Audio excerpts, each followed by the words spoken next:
This is an anecdote explaining the manner in which my way of life was rotated along a y-axis until it reached a position roughly 180 degrees from that which it started. If I could have 60 seconds of your time, simply place your posterior in the selected location and I will relate to you the details of how I was made the male monarch of the district of the city of Los Angeles, California, located at coordinates 34.08333 minus 118.44778. In the western region of the city of brotherly love, known as Philadelphia, my mother expelled me from her womb, and indeed that is also where I spent my childhood, in my mother's care. The majority of my time was spent in a recreational area containing such diversions as a jungle gym, swing set, sandbox, etc. I was typically at the height of leisure, while frequently at a temperature slightly below what might be considered standard room temperature. Outside of my educational institution, I was engaged in a game of basketball with some of my peers when two gentlemen who seemed to be of the disposition to cause a great deal of mischief began causing a great deal of chaos and disharmony in the area in which I lived.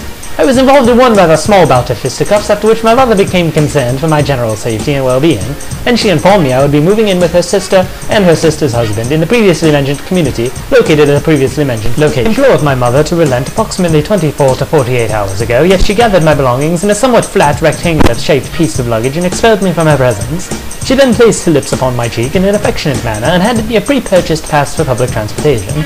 I placed the headphones from my personal music system into my ears and verbalized the idea that I may as well impact this situation with my foot.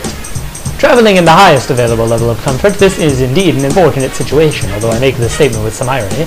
Consuming the juices obtained by the squeezing of the fruit of a Citrus sinensis from a piece of glass stemware, commonly reserved for the sipping of sparkling wine originating from the Champagne region of France, I pause to wonder if this is indeed how the residents of the admittedly upper-class neighborhood, located at the previously mentioned location, commonly live.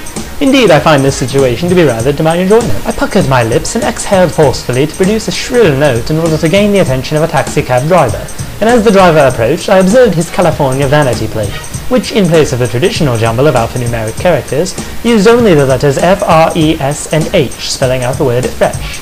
Additionally, from his rearview mirror dangled a pair of oversized, fur-covered cubes decorated to look like the six-sided dice commonly used in gambling and board games. In such a situation, I could have made a statement about the unusualness of this particular taxicab, to the point of it being nearly unique.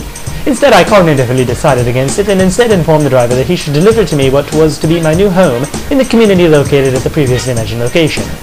We pulled up to a large domicile sometime between the hours of 7 and 8 o'clock a.m., and in a loud tone of voice I informed the cab driver that at some undetermined point in the future I would again detect his odor through my sense of olfaction. I gazed about the region of land that I was destined to rule, reflecting on my arrival. Here I would claim my rightful place upon the throne, for which I would govern the previously mentioned community of Bel-Air as monarch.